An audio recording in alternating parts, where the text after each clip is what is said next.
It means the world to Madame Drouin and me that we're able to be here with you. So thank you again for that, Mr. Chair.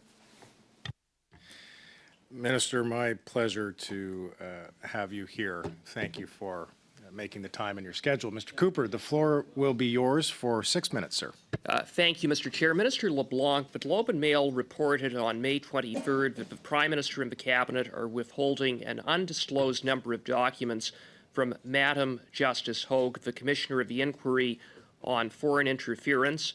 And the Prime Minister's Department, the PCO, has confirmed that the documents turned over to her, that nearly 10% of those have been redacted. I underscore the documents that are being withheld are documents that Madam Justice Hogue has requested to fulfill her mandate. So what is the Prime Minister hiding from Madam Justice Hogue?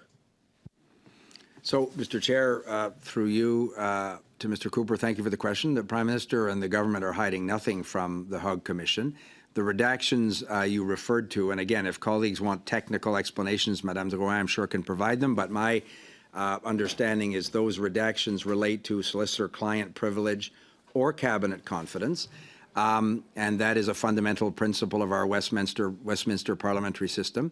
But in no way is the government working at counter purposes to the Commission. As I said, there is an active, ongoing conversation on exactly those documents that Mr. Cooper referred to. Well, and through you, Mr. Chair, Minister, with respect to that active, ongoing conversation, the reason there's a conversation is because the government is obstructing the work of Madam Justice Hogue. The government is not turning over documents that she sees as relevant to fulfilling her mandate. And I would note that this committee received a letter from counsel to the Commissioner that indicated that with regards to the turning over of documents that Madam Justice Hogue has requested, quote, the interest of the Commission and the interest of the committee would appear to align. So again, I repeat, what is the Prime Minister hiding?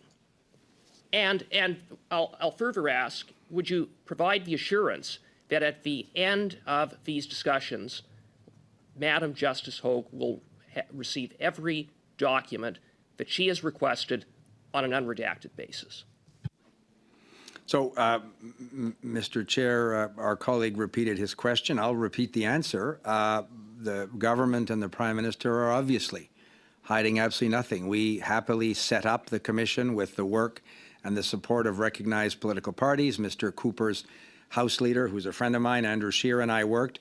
And in fact, the terms of reference that were accepted by every party represented at this table contemplated the release of the cabinet documents the Commission has, and also contemplated the protection of cabinet confidence and solicitor-client privilege. So none of this is a surprise. Minister, I would submit that it is unacceptable for the Prime Minister to pick and choose which documents Madam Justice Hogue can see.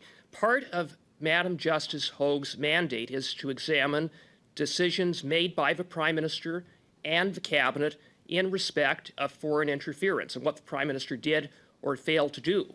And in that regard, I would submit the Prime Minister is in a conflict. Again, if he has nothing to hide, then turn over the documents. So again, our colleague repeats the same question for I pointed out a clear conflict on the part of the Prime Minister, insofar as a major part of the mandate of Madam Justice Hogue is to examine what the Prime Minister did or failed to do. So it won't surprise you that characterizing that as a clear conflict is not something, a submission that I would respect. I think it's interesting, Mr. Chair, there have been 44 federal commissions of inquiry since 1977. Only 5 of them have had access to cabinet confidence. 4 of them were under Liberal governments, actually headed by prime ministers called Trudeau. And the fifth one involved a decision. Minister, Mr. Chair, I was answering the question. Mr. Cooper, I'm going to stop the clock so as to allow you an opportunity to have one more question, but we have invited the minister here to answer questions. I'm going to provide him the opportunity to finish. I'd ask you let him finish that answer in respect to your question, and then I'll start the clock. I'll start the clock again, okay? But let's let him finish the question, or the answer rather. So, Mr. Chair, thank you. So, as I said, 4 commissions headed by Liberal governments where the Prime Minister was called Trudeau. The 5th one, these are 5 of 44 that have had access to cabinet confidence. So it tells you it's a very unusual process. And the 5th one was a decision made by the late Brian Mulroney with respect to cabinet confidence in the Oliphant inquiry. So again, Mr. Chair, what's important is that the opposition parties agreed to those terms of reference. And of course, now they're manufacturing a lot of indignation with respect to this issue. Well, Okay, thanks. Thank you, Minister. Mr. Cooper, just so I'm clear, I'm going to restart the clock now, okay? Go ahead, sir. Well, in fact, the Prime Minister isn't just hiding documents from Madam Justice Hogue. The annual report of NSICOP, released on June 5th, states that the Prime Minister and the government withheld over 1,000 documents from NSICOP and that it is, quote, inappropriately using claims of cabinet confidences to avoid disclosing information. Isn't that exactly what is happening here? And I will repeat again, and it's a very simple yes or no question. Will the Prime Minister turn over every document that Madam Justice Hogue has requested whenever these discussions come to an end? So, Mr. Chair, our colleague... Yes or no? Mr. Chair, our colleague raised NSICOP, or the National Security Intelligence Review Agency. It's Parliament itself in the legislation that protected cabinet confidence when those bodies were created. Neither of the acts that created those bodies created exceptions in terms of access to cabinet confidence. Exceptionally, the Prime Minister has authorized the disclosure of cabinet documents to those bodies.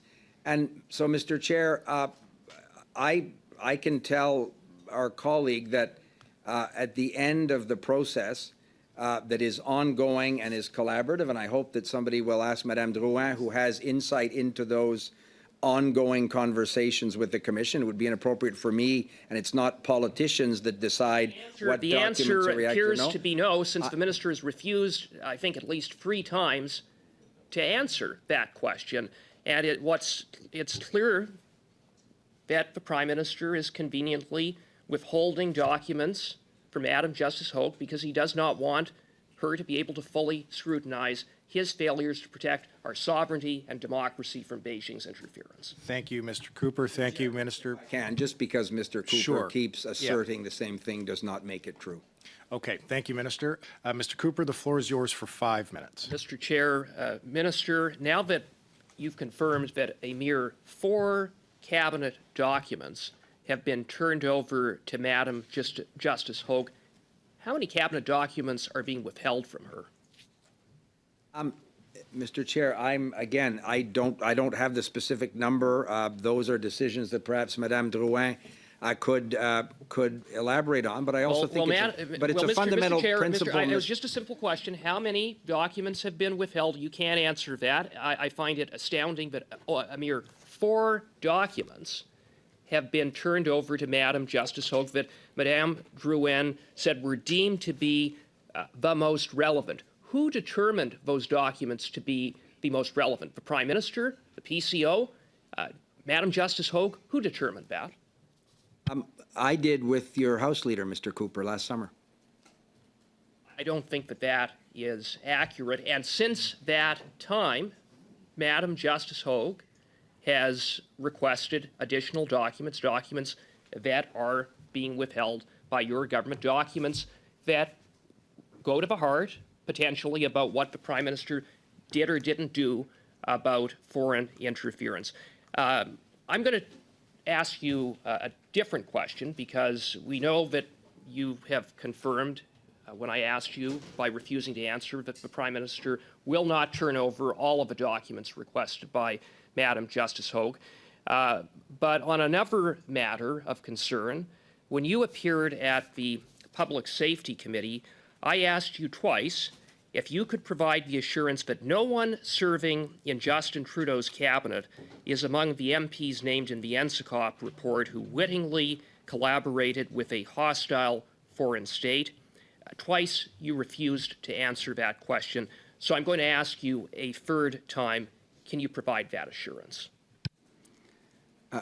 Mr. Chair, Mr. Cooper has asked that question a number of times in committee and in the House of Commons. My answer remains the same. I took note of what Deputy Commissioner Flynn of the RCMP said when he testified yesterday before a committee as well. Getting into precisions with respect to specific intelligence information, including the numbers of people that may be a source of comments in various intelligence documents, is not something that we're permitted to do. And again, Mr. Cooper can ask the same question, but he's going to get the same answer, Mr. Chair. In fact, the Prime Minister saw the NSICOP report. The Prime Minister made the final determination with respect to the redactions. The Prime Minister blacklisted the names of those MPs. So I'll ask you this. Can you provide the assurance that once Madam Justice Hogue completes her work, that the names of the MPs who wittingly collaborated with hostile foreign states will be made public? Mr. Chair, just to correct again another falsehood that Mr. Cooper asserted, that the Prime Minister made those redactions in the NSICOP report, I would draw him to comments of Alex Ruff, who made it very clear before the committee that none of the redactions of the NSICOP report were made by any political person, by a political staffer, by a minister, and the idea that the Prime Minister has a black marker and spends his time redacting the NSICOP. You know it, Mr. Cooper knows, Mr. Cooper knows, Mr. Chair, Mr. Cooper knows it's fake. Hey. Okay. Just a minute here.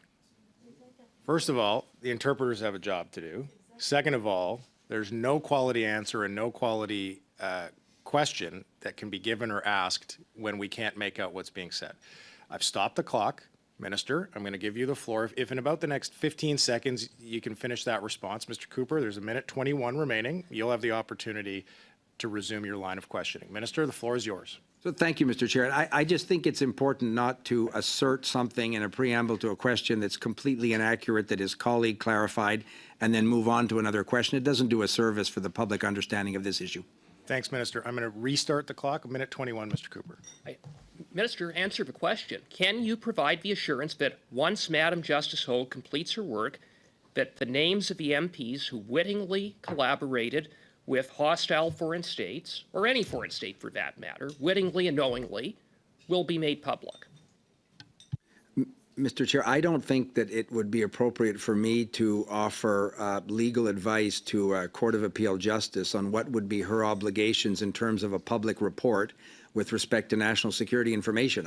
Again, if you assert the falsehood in the question and ask for an answer, it doesn't make the premise accurate. So you can't provide that assurance. Can you at least provide the assurance, given that the Prime Minister knows the names of the MPs who wittingly collaborated with hostile foreign states, including potentially MPs in the Liberal caucus, that none of those MPs will have their nomination papers signed by the Prime Minister to run in the next election? Will you provide that, at least that assurance? Minister, we've got, if you're not going to be transparent in any other respect. About 10 seconds to answer that, Mr. Yeah, so I think it might be more constructive for Mr. Cooper's leader to accept the government's offer to receive the security clearance and see the unredacted report that Mr. Cooper seems to be happy to talk about, not having seen it. It might be more useful if his leader saw the report, and then he might be able to make those very judgments that Mr. Cooper referred to a second ago.